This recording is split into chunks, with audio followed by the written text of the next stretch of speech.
Most people will never stand in front of this car. Not in photos, not in videos, in person, under real light, close enough to touch it. Today, you're getting that access. We're taking you through the 10 most insane reveals from Ferrari's next hypercar, sitting right now in a private showroom before the world has officially seen it.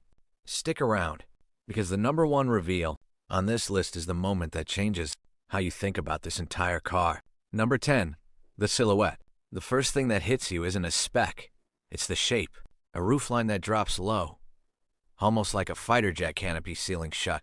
Only a handful of people inside Ferrari have seen this profile finished under production lighting. A handful. That's not an exaggeration. This body was sculpted specifically to chase airflow, not styling trends, which is why every line down the side looks pulled, not drawn. No filler panels, no lines added just for effect. Every curve here has a purpose, cutting drag before it ever reaches the rear wing. And once you see it in person, photos stop doing it justice. Number 9, the front intakes. Reports from close to the project describe air channels cut sharp enough to look almost weaponized, feeding brakes and radiators that most road cars will never need. This isn't decoration, it's survival equipment for a car built to run at speeds that punish anything less.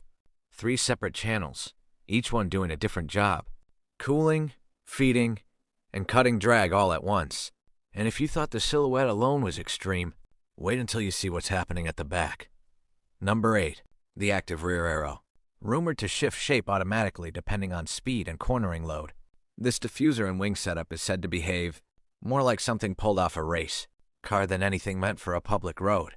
Engineers involved have hinted the goal wasn't just downforce. It was a car that adapts itself faster than a human driver ever could react.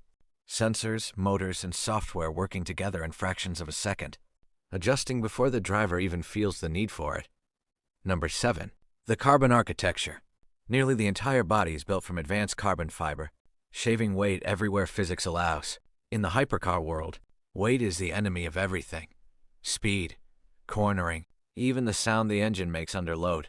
Fewer kilograms here means numbers most manufacturers can only chase on paper, and it means a chassis stiff enough to hold together, under forces that would twist a normal car's frame. Number 6, the paint and finish. Deep, layered, almost liquid under showroom lighting, said to take dozens of hours per car in finishing alone. Panel gaps tighter than most production cars will ever achieve. This isn't assembly line work. It's closer to jewelry applied to something that can also cross triple-digit speeds in seconds. Even the badge on the nose is said to be hand-set into the surface, not simply bolted on like everywhere else.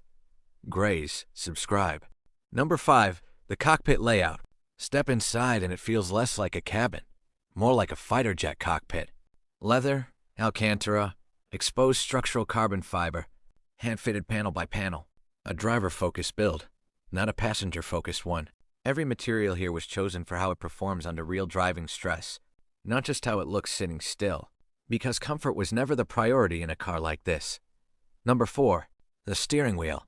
Buttons, switches, controls built directly into the wheel itself, a philosophy pulled straight from Ferrari's Formula One program. A driver's hands never leave the wheel, not once, not even at the limit. Every function a driver needs mid-corner. Gear changes, driving modes, even the lights, all sitting under the thumb. This single detail alone separates a hypercar cockpit from anything you'll find on a normal showroom floor. Number 3, the hybrid powertrain. Early word points to a high-revving engine paired with electric motors, working together, chasing combined output that pushes well past 1,000 horsepower. A number like that used to belong only to million-dollar one-offs. Electric torque fills in before the combustion engine even finishes catching its breath. Engineers describing the feel as closer to telepathic than mechanical, the car reacting before the driver's foot has even finished moving. Number 2, the price. Figures being discussed sit deep into 7 figures before a single customization is added. But that number doesn't capture the real story here. Money gets you on a waiting list. It doesn't guarantee you a build slot. And it doesn't guarantee Ferrari will even call your name. Some collectors have spent years buying lesser Ferraris first, just to earn the right to be considered. Before we get to number 1, hit like and subscribe, because what's coming next is the detail that makes this entire car make sense. Number 1, the allocation. Ferrari's most extreme cars are never sold. They're offered. and only to collectors who've already proven years of loyalty to the brand. Most people with the money still never get the call. This is the part that separates this car from every other expensive machine on the road. It isn't for sale in any ordinary sense. It's earned, and even then, only by a handful of people on the planet. Standing this close to it, you understand why an entire industry of collectors spends decades chasing the chance to own a Ferrari like this, and why almost none of them ever will. So that's the countdown. 10 reveals, 1 car, and a story that's less about horsepower and more about how far this sits from anything most of us will ever touch. Which reveal on this list surprised you the most? Drop it in the comments. Defend your pick. And subscribe so you don't miss the day this car finally goes official. Before we get to number 1, hit like and subscribe, because what's coming next is the detail that makes this entire car make sense. Number 1, the allocation. Ferrari's most extreme cars.